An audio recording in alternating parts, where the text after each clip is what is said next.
വീണ വിജയനെ ചോദ്യം ചെയ്യാൻ വേണ്ടി ഇപ്പോൾ SFIO തയ്യാറെടുക്കുന്നു എന്നാണ് പറയുന്നത്. ആശങ്കപ്പെടേണ്ടുന്ന സാഹചര്യം പാർട്ടി CPM-നെ സംബന്ധിച്ചിടത്തോളം ഉണ്ടോ? മുഖ്യമന്ത്രിയുടെ കുടുംബത്തിനുണ്ടോ? ഇതിനേക്കാളും വലിയ ആശങ്കകൾ നിങ്ങൾ ഉണ്ടാക്കിയിട്ടുണ്ടായിരുന്നല്ലോ. അതിനെയെല്ലാം ധൈര്യപൂർവം അതിജീവിച്ച ഒരു പാർട്ടിയും ഒരു നേതാവും ഒരു ഗവൺമെൻറ്റുമാണ് ഇവിടെ ഉള്ളത് എന്ന് ആദ്യം മനസ്സിലാക്കുക. ഇന്ന് ചരിത്രപ്രസിദ്ധമായ ഒരു സംഭവത്തിന് നമ്മൾ സാക്ഷ്യം വഹിക്കുക. കേന്ദ്ര ഗവൺമെൻറ്റിൻ്റെ നെറികേടിനെതിരായി ഏറ്റവും ശക്തമായ പ്രതികരണമാണ് ഇന്ന് നമുക്ക് ഡൽഹിയിൽ കാണാൻ സാധിച്ചത്. അതിനോട് കോൺഗ്രസ് കാട്ടിയിട്ടുള്ള സമീപനം എന്താണ് എന്നുള്ളത് കേരളത്തിലെ മലയാളികൾ തലകുനിച്ച് ലജ്ജിക്കുന്ന സ്ഥിതിയിലേക്ക് എത്തിയിരിക്കുകയാണ്. അത്തരമൊരു സാഹചര്യത്തിലാണ് നിങ്ങൾ ഈ ഒരു ചോദ്യം ഇപ്പോൾ ഇവിടെ ചോദിച്ചത്. ഇവിടെ യാതൊരു സംശയവും വേണ്ട, നീതിപൂർവം അന്വേഷണം നടന്നാൽ,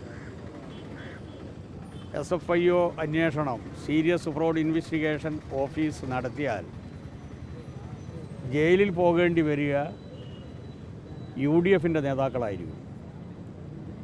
കാരണം UDF-ൻ്റെ നേതാക്കളാണ് ഏതാണ്ട് 17 കോടിയോളം രൂപ CMRL കമ്പനിയിൽ നിന്ന് വാങ്ങിയത് എന്നുള്ളത് ഇൻട്രീം സെറ്റിൽമെൻറ്റ് ബോർഡിൻ്റെ മുമ്പിൽ വന്ന തെളിവാണ്. അപ്പോൾ സ്വാഭാവികമായും ആ പണം ഇവിടെ നിന്ന് വന്നു, കിട്ടിയ ആൾക്കാർ ആർക്ക് കൊടുത്തു എന്നുള്ളത് UDF-ൻ്റെ നേതാക്കന്മാർ വ്യക്തമാക്കേണ്ടി വരും.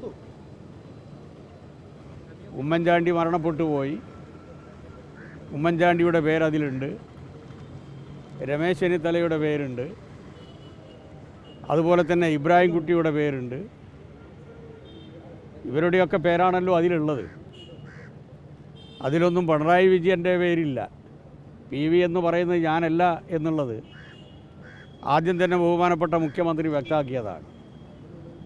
ഇനി ഇതിൻ്റെ ഭാഗമായി അന്വേഷണം നടക്കുകയാണെങ്കിൽ കാശ് വാങ്ങി എന്ന് അഡ്മിറ്റ് ചെയ്ത UDF-ൻ്റെ നേതാക്കൾ ഈ കമ്മീഷൻ്റെ മുമ്പാകെ, സീരിയസ് ഫ്രോഡ് ഇൻവെസ്റ്റിഗേഷൻ ഏജൻസിയുടെ മുമ്പാകെ കാര്യങ്ങൾ വ്യക്തമാക്കേണ്ടി വരുമല്ലോ. നമുക്കത് കാത്തിരുന്ന് കാണാം. പറയട്ടെ ഞാൻ നിങ്ങളെ ഏത് ചോദ്യവുമായിട്ട് ബന്ധപ്പെട്ട് ചോദിച്ചാലും ഇപ്പം എനിക്ക് പറയാൻ നല്ല ശക്തിയുള്ള ഒരാളാണ് ഞാൻ. കാരണം ഞാൻ ആ കേസ് പഠിച്ച ഒരാളാണ്. അപ്പോൾ വീണ വിജയനെതിരായിട്ട് ആകെയുള്ളത് വാങ്ങിയ കാശിന് സർവീസ് കൊടുത്തിട്ടില്ല എന്നുള്ളതാണ്. 1,72,00,000 മതിയായ സർവീസ് കൊടുത്തില്ല എന്നുള്ളതാണ്. അതുമായി ബന്ധപ്പെട്ടുകൊണ്ടുള്ള ഒരു കേസും ഒരു സ്ഥാപനത്തിലും ഇപ്പോൾ ഇല്ല. ഏജൻസികൾ അന്വേഷിക്കട്ടെ. അത് ഉത്തരവാദപ്പെട്ട ഏജൻസികളാണല്ലോ അന്വേഷിക്കേണ്ടത് ഈ കാര്യം. ഇതിൽ CMRL-ന് ഒരു പരാതിയും ഇല്ലല്ലോ, ഇതുവരെ പരാതിയില്ലല്ലോ. ഇനി അഗ്രീവഡായിട്ടുള്ള ആളില്ലെങ്കിൽ വേറെ ആർക്കെങ്കിലും കേസ് കൊടുക്കാമല്ലോ, കൊടുക്കട്ടെ. അതുമായി കേട്ടേന്ന് പറയട്ടേന്ന് പറഞ്ഞു കഴിയട്ടെ.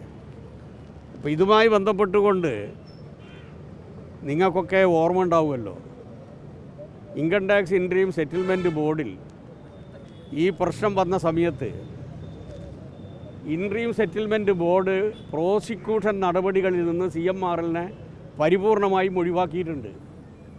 പ്രോസിക്യൂഷൻ ഇമ്മ്യൂണിറ്റി കൊടുത്തു. അയാൾ കൊടുത്ത കണക്കിൽ ജെന്യൂൻ എക്സ്പെൻഡിച്ചറാണെന്ന് പറഞ്ഞു.